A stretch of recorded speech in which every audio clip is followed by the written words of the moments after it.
Bismillahirrahmanirrahim. Assalamualaikum warahmatullahi wabarakatuh. Selamat pagi, selamat siang, selamat malam sobat channel Advokat Indonesia.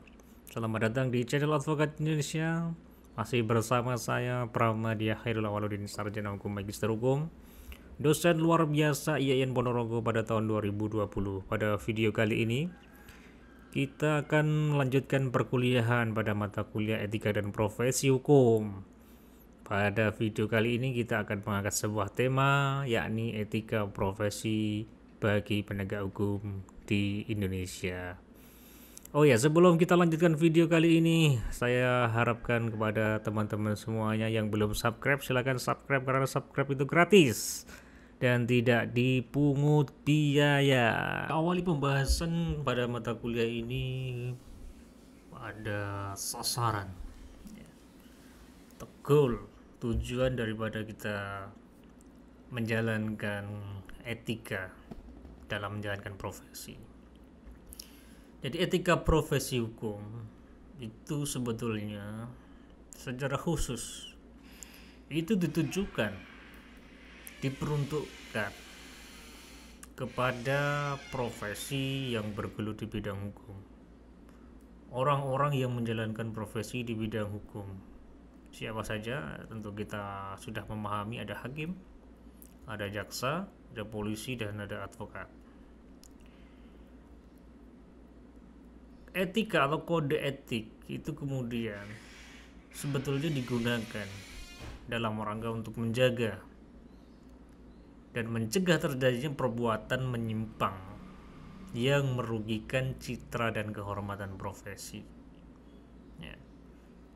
Kemudian lebih lanjut bahwa etika profesi hukum itu merupakan akhlak yang mengatur kewajiban para anggota profesi hukum untuk berperilaku yang dapat disetujui oleh orang-orang yang adil.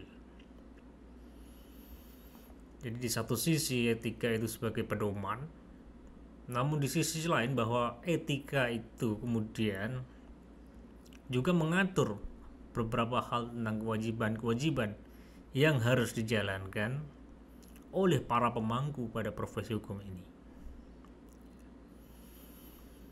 Profesi hukum itu lebih lanjut kemudian adalah profesi yang bekerja berdasarkan hukum sebagai legalisasi kekuasaannya, memiliki kekuasaan dan kewenangan yang dibenarkan untuk bersikap dan berperilaku tertentu menurut hukum.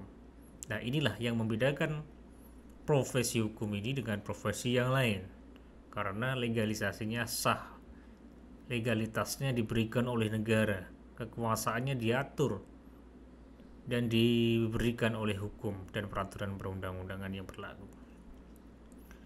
Kemudian, etika profesi hukum ini pada dasarnya menuntut pengembannya memiliki rasa kepekaan atas nilai keadilan dan kebenaran, serta mewujudkan kepastian hukum bagi pencapaian dan pemeliharaan ketertiban, keteraturan, kedamaian, dan kesejahteraan masyarakat. Nah, ini adalah goal utama bahwa fungsi daripada etika itu kemudian diberlakukan bagi para pemangku profesi hukum itu dalam rangka apa? Mau menciptakan ketertiban, keteraturan, kedamaian, dan kesejahteraan masyarakat. Itu sasaran daripada etika itu diberlakukan bagi para penegak hukum. Baik, saya lanjutkan. Untuk selanjutnya saya akan menguraikan beberapa hal. Dalam hal ini 3 hal yang mendasar yang harus dimiliki atau yang menjadi karakteristik profesi hukum ya, dalam menjalankan profesinya. 3 hal itu adalah: 1, independensi, yang kedua adalah imparsial, yang ketiga adalah kompetensi atau kompeten. Saya awali daripada kata independensi. Independensi itu merupakan hal wajib, hal yang harus dimiliki oleh para penegak hukum.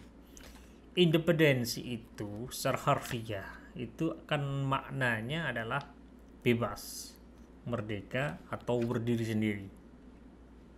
Nah, dalam hal ini independensi itu mengharuskan penyandang profesi hukum itu harus dilindungi, harus mendapat perlindungan dari negara, dari kemungkinan adanya intervensi, adanya gangguan, adanya campur tangan oleh siapapun, dari manapun, kapanpun, agar dapat menjalankan kekuasaan profesi hukum ini dengan baik dan benar. Misalnya, saya contohkan, dalam penegakan hukum tindak pidana korupsi, KPK itu harus mendapatkan independensi dari manapun, bahkan presiden pun tidak dilarang tidak boleh melakukan intervensi dalam rangka penegakan hukum dalam tindak pidana korupsi. Hakim secara pribadi pun juga mempunyai independensi, misalnya sesama rekan sejawat tidak boleh saling intervensi dalam menangani sebuah perkara. Nah, karena apa? Independensi itu pada dasarnya itu melekat kepada seseorang semenjak dia menjadi penegak hukum. Semenjak dia dilantik menjadi penegak hukum, maka independensi itu melekat. Ya. Jadi independensi itu maksudnya bukan pemberian dari negara, ya. Ini yang perlu digarisbawahi. Independensi itu melekat pada penegak hukum semenjak dia menjadi penegak hukum, bukan pemberian dari negara. Nah, namun ada hal yang perlu digarisbawahi juga dalam rangka menjalankan profesi hukum. Independensi itu harus mempunyai kekuatan moral dan intelektual. Karena tanpa moral dan intelektual yang bagus, yang kuat, yang nurani, yang baik, independensi itu pun juga akan tidak akan berjalan dengan baik. Misalnya dia punya independensi yang kuat tapi intelektualnya lemah, ilmu pengetahuannya lemah, ya, itu menjadi seorang yang oportunis nanti. Ya, walaupun sedemikian, walaupun tadi saya katakan independensi itu bukan pemberian negara, tapi akan menjadi kuat ketika independensi daripada penegak hukum itu mendapatkan legalitas, diatur di dalam peraturan perundang-undangan oleh negara. Itu yang dimaksud daripada independensi, ya. Baik, saya lanjutkan yang kedua, yakni adalah imparsial. Imparsial itu apa? Imparsial itu lawan daripada parsial. Parsial itu berarti dia itu ketercondongan, ya kan? Dia memihak. Kalau imparsial berarti tidak memihak. Ya, imparsial itu secara definisi bisa diartikan, bisa dimaknai sebagai suatu keadaan di mana pribadi penyandang profesi tidak diragukan dan layak dipercaya tidak memihak, baik itu secara objektif maupun secara subjektif. Baik, saya jelaskan apa itu maksud imparsial itu secara objektif maupun subjektif. Kalau subjektif itu jadi secara person, dia memihak person tertentu. Dia tidak memihak pada person tertentu. Tidak ada konflik kepentingan dengan perkara yang ditangani secara subjektif antara pelaku penegak hukum dengan yang ditangani. Misalnya masih ada kekerabatan keluarga, itu kan berarti dia pasti akan parsial, tidak imparsial. Karena secara subjektif dia pasti akan melindungi orang yang ditangani itu parsial secara subjektif. Nah, bagaimana secara imparsial secara objektif? Misalnya begini, Seorang hakim Mahkamah Konstitusi itu kan bisa berasal dari usulan daripada Dewan Perwakilan Rakyat. Dahulu sebelum saat menjadi DPR, dia menyusun sebuah undang-undang. Namun ketika dia menjadi hakim MK, dia menguji undang-undang yang dibuatnya. Itu sebetulnya secara hukum dia itu tidak imparsial karena menguji undang-undang yang pernah dia buat. Itu contoh imparsial secara objektif. Ya, pada pokok poinnya, imparsial itu dia itu tidak memiliki konflik ya kepentingan terhadap perkara yang dia ditangani, sehingga dia itu tidak akan memihak, kan begitu. Itu imparsial. Kemudian saya lanjutkan adalah kompeten atau kompetensi. Kompetensi itu bisa dimaknai adalah kemampuan intelektual dan kecakapan profesi yang dimiliki oleh para pengemban profesi hukum. Misalnya kan, kemampuan intelektual itu diperoleh dari pembelajaran, dari dia memperoleh ilmu pengetahuan dan melalui pelatihan dan lain sebagainya, melalui uji kompetensi juga. Seperti di awal perkuliahan saya jelaskan, kompetensi itu misalnya kompetensi seorang advokat, dia memiliki harus lulusan S1 daripada sarjana hukum dan sarjana hukum Islam. Kemudian dia ikut pelatihan pendidikan, kemudian ada ujian ya, kemudian ada magang. Itu kompetensi yang dia miliki, yang diperoleh dari dia belajar. Pengemban profesi hukum yang memiliki kompetensi di bidangnya layak dipercaya dan tidak diragukan kemampuan dan ketangguhan menangani masalah hukum yang dihadapkan kepadanya. Itu 3 hal yang mendasar yang harus dimiliki oleh para penegak hukum. Kemudian saya lanjutkan tentang kaidah profesi hukum ya. Kaidah itu rambu-rambu yang harus dijalankan, yang harus dimiliki pula oleh para penegak hukum. Yang pertama adalah profesi hukum itu harus dipandang, dihayati sebagai suatu pelayanan, pengabdian ya kepada masyarakat, sehingga sifat tanpa pamrih ini menjadi ciri khas daripada pengemban profesi. Lalu bagaimana dengan advokat? Nah, kalau advokat itu mendapatkan honorarium itu sah dan legal karena dia profesinya itu dari bidang jasa hukum.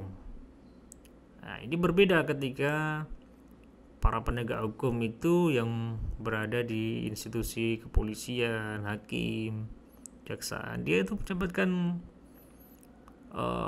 gaji dari negara. Tentu pelayanan yang utama kepada masyarakat, pelayanan yang baik, servis yang baik itu harus ya.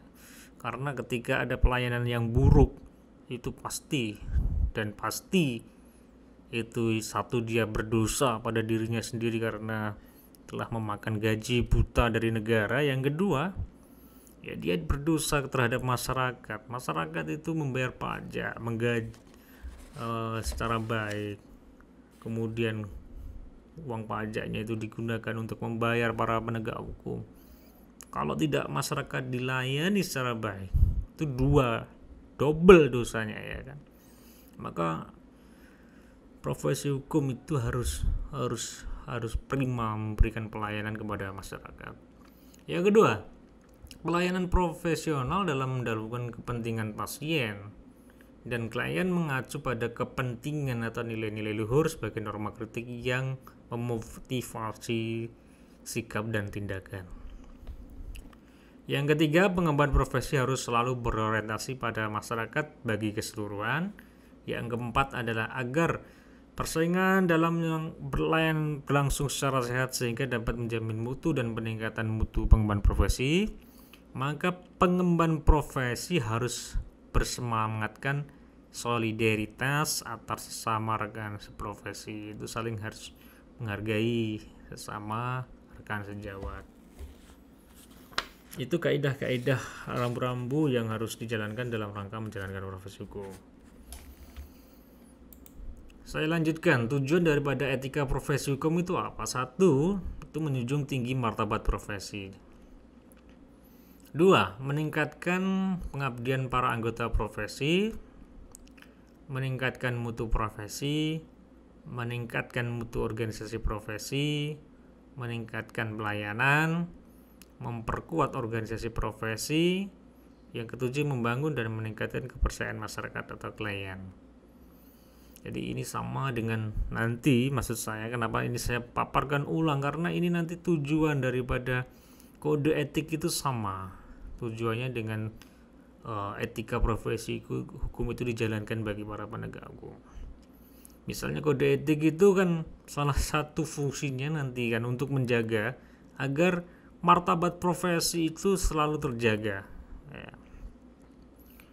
Nah, karena kalau dijalankan etika atau kode etik itu seorang penegak hukum dalam menjalankan tugasnya, tentu nanti itu akan meningkatkan ya kepercayaan masyarakat atau klien. Ini yang tujuan akhir ya, daripada etika itu dijalankan. Terlebih tujuannya etika ini dijalankan kan juga sama dengan tujuan daripada hukum demi terciptanya keadilan, kemanfaatan dan kepastian hukum. Nah, ini adalah beberapa kode etik yang harus dipedomani bagi para penegak hukum di Indonesia. Yang pertama itu kode etik polisi. Kode etik polisi itu diatur dalam Peraturan Kepala Kepolisian Negara Republik Indonesia nomor 14 tahun 2011 tentang kode etik profesi polisi. Yang kedua, ada kode etik jaksa. Itu diatur dalam Peraturan Jaksa Agung Republik Indonesia nomor per/014 A/JA 11 2012 tentang kode perilaku jaksa. Bagaimana hakim? Kalau hakim itu diatur di dalam keputusan bersama Ketua MA dan Ketua KY nomor 47 KMA SKB strip 14 2009 dan nomor 2 SKB PKY.KY garing 14 garing 2009 tentang tanggal 8 April 2009. Nah, ini pada dasarnya untuk hakim-hakim yang di bawah naungan Mahkamah Agung. Karena kode etik bagi perilakunya hakim Mahkamah Konstitusi mempunyai kode etik tersendiri yang diatur di dalam Per-MK nomor 2 PMK 2003 tentang kode etik dan pedoman tingkah laku bagi hakim konstitusi. Nah, sedangkan kalau advokat itu kode etiknya bernama Kode Etik Advokat Indonesia yang disusun oleh himpunan organisasi advokat yang ada pada tahun 2002 ya. Ada 7 organisasi kalau nggak salah ya. Ya, nanti akan saya breakdown satu persatu pada video yang lain keempat kode etik ini.